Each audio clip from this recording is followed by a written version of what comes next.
bersama saya Cikgu Amali dalam Geografi Tingkatan 2. Kita akan belajar bab 4, Cuaca dan Iklim di Malaysia. Kita akan belajar pertama, jenis dan ciri iklim di Malaysia. Kedua, pengaruh cuaca dan iklim terhadap kegiatan manusia di Malaysia. Kesan aktiviti manusia terhadap cuaca dan iklim di Malaysia. Dan yang keempat, perubahan cuaca dan iklim di Malaysia. Mari kita lihat jenis dan ciri iklim di Malaysia. Iklim di Malaysia adalah khatulistiwa, iaitu panas dan lembap sepanjang tahun. Dan kita akan kaji tentang suhu, tentang hujan dan tentang angin. Mari kita lihat dengan lebih terperinci. Baiklah, kita lihat jenis iklim di Malaysia. Malaysia mengalami iklim khatulistiwa yang panas dan lembap sepanjang tahun. Iklim jenis ini dialami oleh kawasan yang terletak di antara garisan lintang 0 darjah hingga 10 darjah utara dan 0 darjah hingga 10 darjah selatan garisan khatulistiwa. Baiklah murid-murid, iklim bermaksud purata suhu, hujan, tekanan udara dan angin sesuatu tempat selama 30 tahun. Terdapat 3 ciri iklim di Malaysia, iaitu pertama, suhu, kedua, hujan, ketiga, angin. Okey, kita lihat suhu terlebih dahulu. Suhu di Malaysia adalah tinggi dan hampir sekata sepanjang tahun. Min suhu tahunan tinggi iaitu 27 darjah Celsius. Okey, min bermaksud jumlah suhu bulanan dalam setahun kita bahagikan dengan 12 bulan. Okey, itu maksud min. Okey, purata purata suhu. Okey, seterusnya julat suhu tahunan kecil iaitu 1 darjah Celsius hingga 3 darjah Celsius. Okey, julat suhu tahunan pula, cara untuk kita cari adalah min suhu bulanan yang tertinggi kita tolakkan dengan min suhu bulanan yang terendah. Maka kita akan dapat julat suhu tahunan. Seterusnya, julat suhu harian besar iaitu 5 darjah Celsius hingga 10 darjah Celsius bagi stesen berhampiran pantai. 8 darjah Celsius hingga 12 darjah Celsius bagi stesen di pedalaman. Okey, julat suhu harian pula, cara untuk kita carinya adalah suhu maksimum harian kita tolakkan dengan suhu minimum harian. Suhu yang paling tinggi kita tolakkan dengan suhu yang paling rendah harian. Maka kita akan dapat julat suhu harian. Seterusnya kita lihat ciri yang kedua iaitu hujan. Okey, negara kita menerima hujan sepanjang tahun. Maksudnya dari bulan Januari sehinggalah Disember kita menerima hujan. Jumlah hujan tahunan di Malaysia adalah kira-kira 2,600 mm.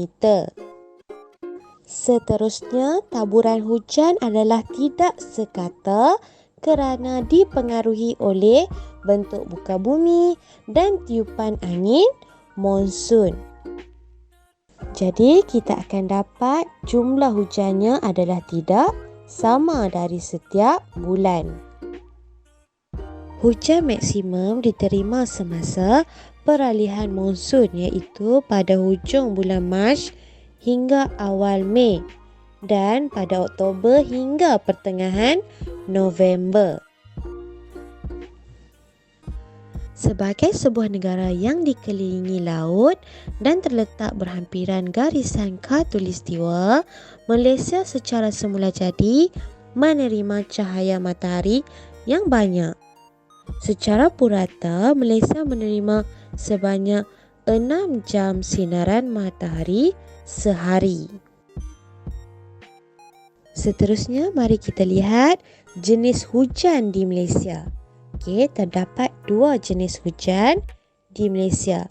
Pertama, hujan perolakan. Kedua, hujan bukit. Mari kita lihat dengan lebih terperinci. Mari kita lihat hujan perolakan. Okey, lihat proses pembentukan hujan perolakan. Okey, murid-murid. Pertama, permukaan bumi dipanaskan oleh pancaran matahari. Seterusnya, air tersejat dan membentuk wap air. Maksudnya membentuk wap air naik ke atmosfera. Okey, yang seterusnya, udara panas bersama-sama wap air tadi naik ke atmosfera sehingga sampai di paras yang tinggi. Okey, seterusnya, udara menjadi sejuk dan wap air mengalami proses pemeluapan.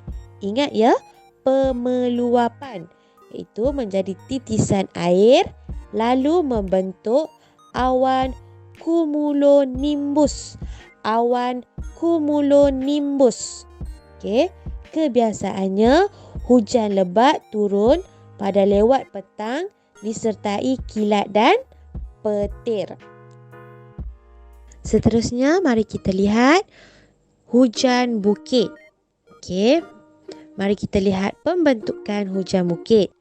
Hujan bukit turun di kawasan tanah tinggi yang menghadap udara lembap. Okey, udara lembap dari laut dipaksa naik ke cerun bukit kerana dihalang oleh tanah tinggi. Okey, awak boleh lihat gambar. Udara menjadi sejuk dan wap air mengalami proses pemeluapan. Okey, mengalami proses pemeluapan menjadi titisan air lalu membentuk awan.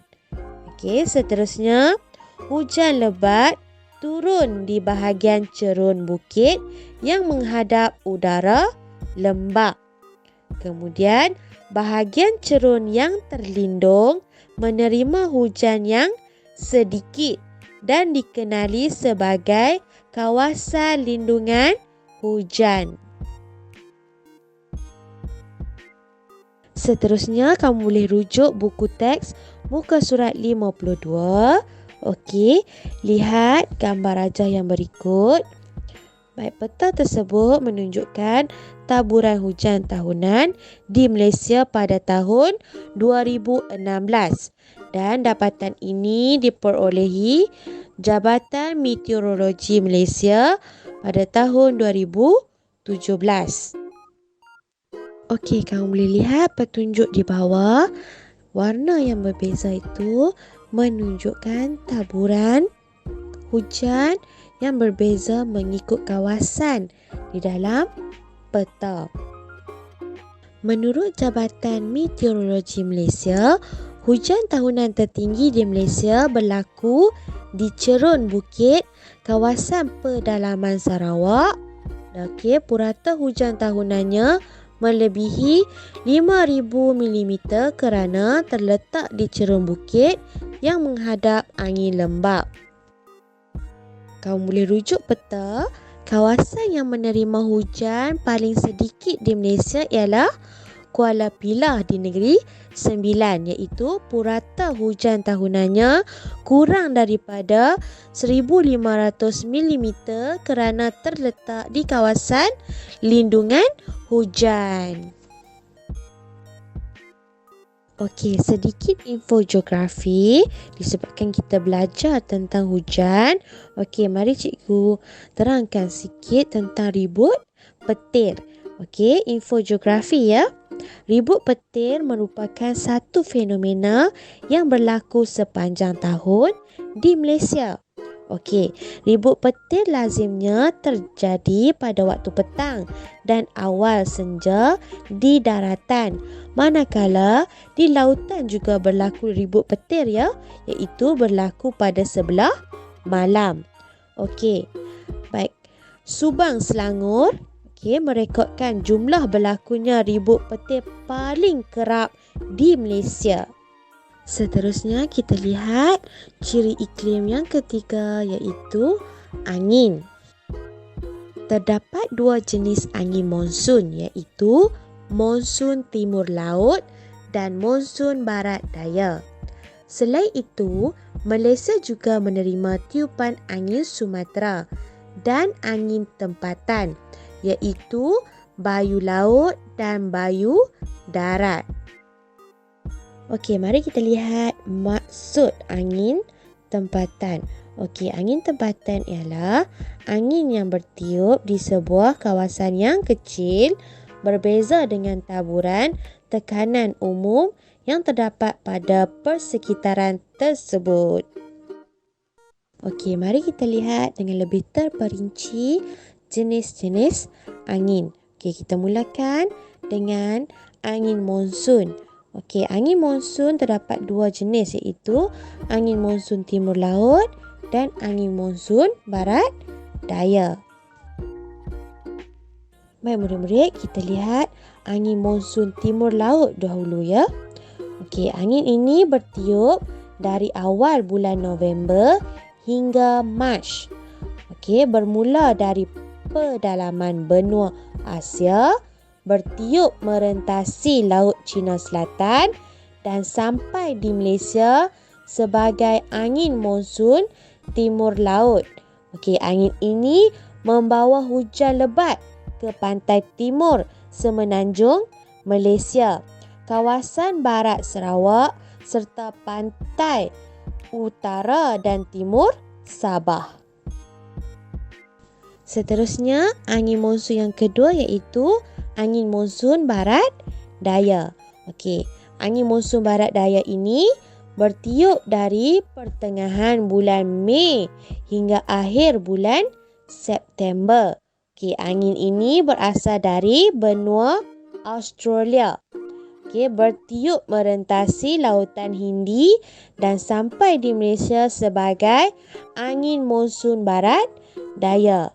Okey, angin ini membawa hujan yang sederhana lebat ke Malaysia kerana dihalang oleh tanah tinggi di Sumatera iaitu di Indonesia. Jadi, kita akan menerima hujan yang sederhana lebat. Baik murid-murid, tadi kita belajar tentang angin monsun. Kita teruskan dengan angin Sumatera. Okey, angin Sumatera ini bertiup dari bulan April hingga Mei dan September hingga Oktober. Okey, angin ini berasal dari Sumatera iaitu Indonesia. Okey, angin ini dikenali sebagai squall. Okey, S-K-U-A-L. Okey, angin ini bertiup dengan kencang secara tiba-tiba pada waktu malam hingga subuh ke pantai barat semenanjung Malaysia, terutama dari Pelabuhan Klang hingga ke Johor Bahru. Okey, angin ini membawa hujan yang lebat yang disertai kilat dan petir. Okey. Angin yang seterusnya kita akan belajar tentang angin tempatan. Okey, angin tempatan pula terdapat dua iaitu bayu laut dan bayu darat. Mari kita lihat perbezaan antara bayu laut dan bayu darat. Okey, bayu laut angin tempatan yang berlaku pada waktu siang di kawasan berhampiran pantai. Okay, ingat ya, kata kuncinya adalah berlaku pada waktu siang. Okay. Kemudian berlaku kerana tekanan udara di permukaan laut adalah lebih tinggi daripada tekanan udara di daratan. Ingat ya, tekanan udara di laut lebih tinggi daripada tekanan udara di daratan.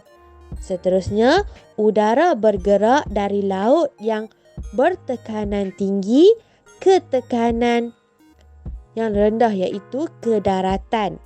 Okey, daripada laut ke daratan kerana laut tekanannya lebih tinggi. Jadi udara bergerak daripada laut ke daratan kerana daratan tekanannya rendah. Seterusnya, bayu darat. Okey, bayu darat adalah angin tempatan yang berlaku pada waktu malam di kawasan berhampiran pantai. Ingat kata kuncinya, bayu darat berlaku pada waktu malam. Okey, seterusnya, bayu darat berlaku kerana tekanan udara di daratan adalah lebih tinggi daripada tekanan udara di permukaan laut. Okey. Baik, untuk bayu darat, tekanan udara di daratan adalah lebih tinggi berbanding di lautan. Okey. Udara bergerak dari daratan yang bertekanan tinggi ke lautan yang bertekanan rendah. Kamu ingat, kawasan yang bertekanan tinggi akan bergerak, udara akan bergerak daripada tekanan yang tinggi ke tekanan yang rendah. Okey, jadi untuk bayu darat, udara bergerak dari daratan yang bertekanan tinggi ke lautan yang bertekanan rendah. Okey murid-murid, itu saja untuk video kali ini. Kita akan sambung bahagian 2 pada video akan datang. Bye. Selamat belajar.